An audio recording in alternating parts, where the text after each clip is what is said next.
Malibu beach house was in decent enough condition.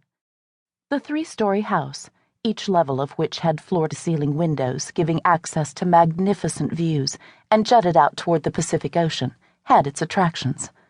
White stucco, brick red tile roof, several small balconies and decks scattered about each level. One was never without the extraordinary view. Mountaintop and beachfront, the best of both worlds, the realtor had said. It was the interior design that turned Toots inside out. Hot pink and purple, garish blues and greens in 6 bedrooms made it a disaster. Toots had almost backed out of the purchase. However, she wasn't stupid. $3.8 million for a mountaintop beachfront property, in Malibu no less, was a steal. She wrote out a check for the full amount, knowing it would probably cost her that much or more to remodel the inside. And now here she was, scared half out of her mind. At the Beverly Hills Hotel, she'd had Elizabeth Taylor's bungalow. She'd left that for this nightmare? Maybe she really was out of her mind.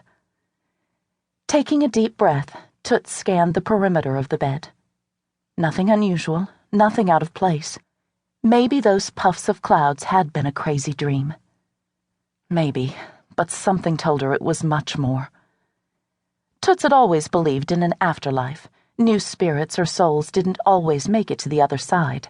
But this? Transparent clouds floating around her room with faces inside them? Mouths forming words but no sound? No, this definitely wasn't her image of lost spirits and souls. This was more like something right out of the Twilight Zone.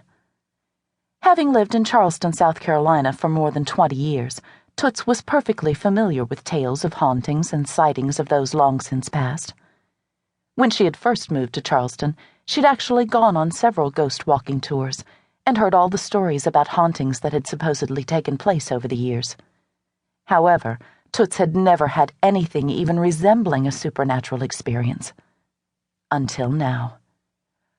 Upon her arrival in Los Angeles, she'd paid little attention to the tales of old theaters, movie studios, and historic homes being haunted by some of Hollywood's greatest actors and actresses. This was Hollywood, the land of dreams, not nightmares. When Toots decided to purchase a home in order to be close to Abby and run the Informer, the tabloid paper she had recently acquired, she hadn't intended on sharing her space with a spirit, or spirits. "Go back to wherever the hell you came from," Toots shouted in the dimly lit room. She heard the false bravado in her words and hoped that Sophie, who was sleeping in the room across the hall, hadn't heard her. Thank goodness Ida and Mavis were upstairs. Toots could only imagine what her old friends would say if she thought something otherworldly had entered her room. Hell, what was she thinking? Sophie's newfound interest in paranormal activity, Toots decided, had just earned her the master suite. Deciding that a room change was in order first thing in the morning, Toots climbed back into bed, wondering how she was going to convince Sophie to switch rooms without alerting her of her suspicions. Then decided she couldn't. This was too scary to keep to herself. Toots almost wished she'd gone ahead with the purchase of Aaron Spelling's mansion. Wanting and actually purchasing the 56,000-square-foot mansion had been an ordeal she hadn't anticipated. The widow of the former television mogul made it very clear to the realtor that she must be present to examine any prospective buyer.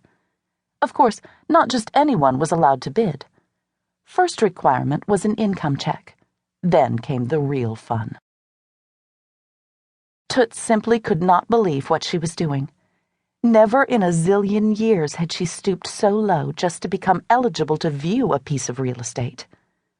So what if it had belonged to former television mogul Aaron Spelling? A house was a house as far as she was concerned, or in this case a mansion, was a palace. Anything could be had for the right price, Toots believed. But this? She looked at the 3 other prospective buyers seated in the realtor's office. 2 women and 1 man. Toots was positive the man was gay. He wore a silk leopard print shirt with tight black slacks. Gold rings encircled all the fingers on both hands. Toots guessed that his ears had at least 8 piercings. Gold hoop earrings sized according to position from small to large hung from his ears. More gold bangles around his wrists and an ankle bracelet wrapped around a pale